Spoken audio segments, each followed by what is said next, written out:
Could Trump's return spark a massive shift in the Australian property market?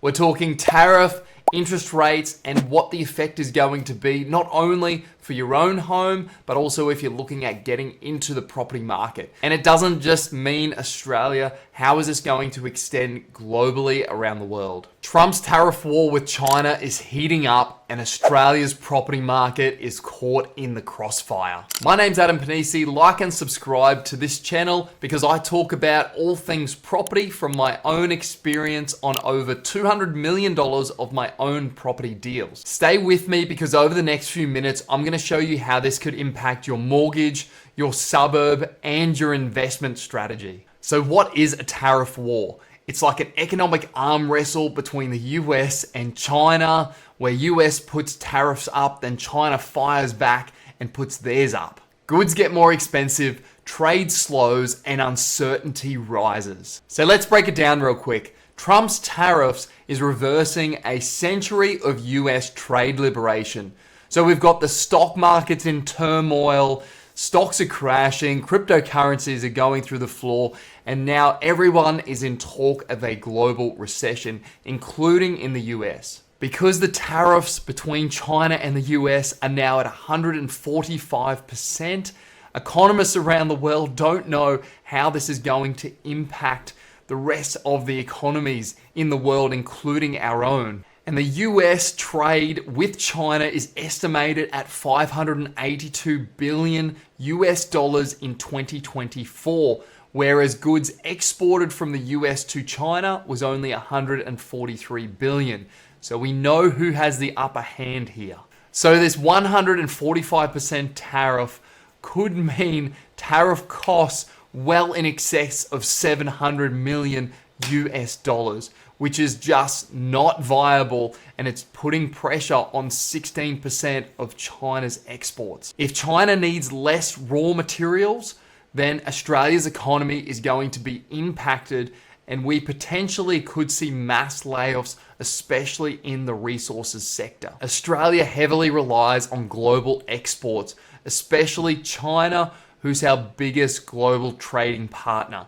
In 2024, we exported over 100 billion US dollars to China. Could a global trade war make your house more expensive, or could it send the price crashing down? Investors hate uncertainty, and when this happens, we see massive moves in stocks, in bond yields, and people's property investment strategies. What this has done has caused central banks to panic, the potential for inflation to rise again, and it's created all of this uncertainty in the share market, and it's meant that people want to hoard cash. So with uncertainty in the economic markets, investors retreat to liquidity, and that's why also we've seen the gold price spike as well, because that's considered a more safe asset to be holding. We saw the exact same thing play out during COVID, where everyone sold off the stock markets only for them to realize that the shares were then undervalued and everyone jumped back in again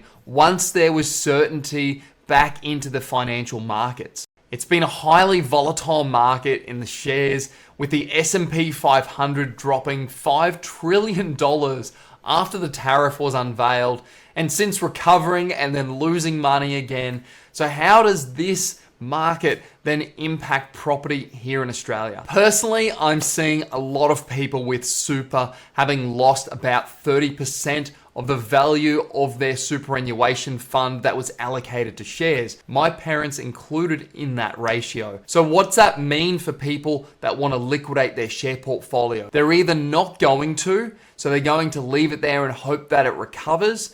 And for the people that don't have money in shares and it's coming off term deposits, which is a huge percentage of the population in that baby boomer era, they are then looking at where are they going to put that money? Because at the moment, banks have reduced their rates in term deposits down to 3.5%, 4%, which is still great, but it's not going to last for much longer. And the majority of the population has now clued onto this interest rate reduction cycle that we're starting to experience. So all of this spare money that's in term deposits that otherwise wasn't allocated into the share market is now looking for a new home. With all this uncertainty in global markets, There's one thing that is for sure, in my opinion, and that is central banks, including the RBA, are scared of this global recession, and they're going to start cutting rates ASAP, and they're going to be cutting them hard to make sure that these tariffs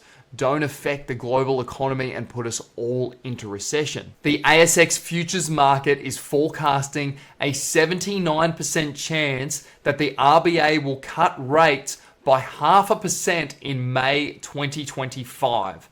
This is huge because it's going to flow straight on to all of the mortgage rates through the banks. It's already being priced into the banks' fixed rate prices for both term deposits and also home loans, and it's going to change our market drastically. A 0.5% drop in mortgage rates means the average punter is going to have around $100,000 of extra serviceability, that is borrowing power, to buy a house. Whether it's a first home buyer, whether it's somebody refinancing an existing portfolio to buy more investment properties, it means that there's going to be more liquidity into the market, and in turn that is going to drive the property market up in certain locations, providing that affordability and the supply is constrained. Before you go crazy and go out and buy as much property as you can, consider a few things like these, which is happening in the Australian market, and it's going to affect property prices in a negative way in certain areas. There's just one factor affecting these key fundamentals of the property market growing, and that is buyer confidence or consumer confidence. And the only thing that is stopping consumer confidence at the moment is all of this market turmoil, stock market going up, down, tariffs. What is happening with tariffs? Now they've just been paused for 90 days. So what is happening in the global economy? And for the average punter, they're going to want to keep and hoard that cash for as long as they can until they know that it's safe to deploy it into an asset. So I believe now is the ideal time to jump into a property market that is in undersupply, where people have the capacity to pay, or there's the potential for that capacity to pay in the near future.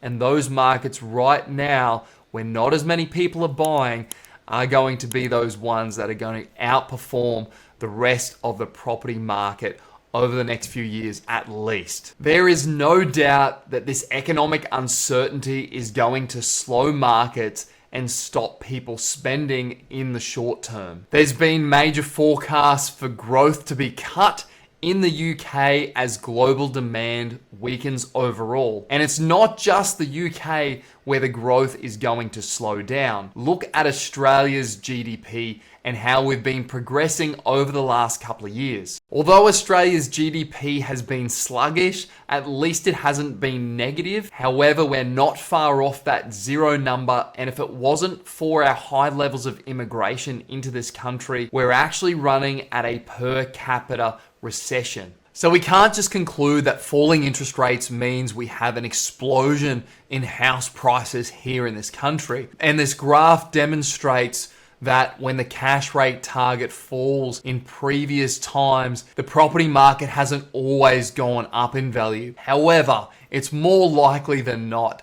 And even in the last couple of years, we've seen that interest rates have gone up, whereas the property market in certain locations has come down. But then in other locations like Perth, like Adelaide, like Brisbane, the property market has exploded. History never repeats itself exactly, but you can look for clues with history to try and preempt what's going to happen in the future. And you've seen over the last 2 decades, generally when interest rates come down, the property market explodes, it goes up in price. Now over the next couple of years, as interest rates come down, and especially if the RBA is cutting rates by 0.5% in May, it's more likely than not that the property market is going to grow. Now I put a caveat to that, in that certain areas are going to grow in price, where I believe other locations are going to decline or they're going to flatline. There's two main fundamentals, I believe, when it comes to property growth. One is the supply and demand equation,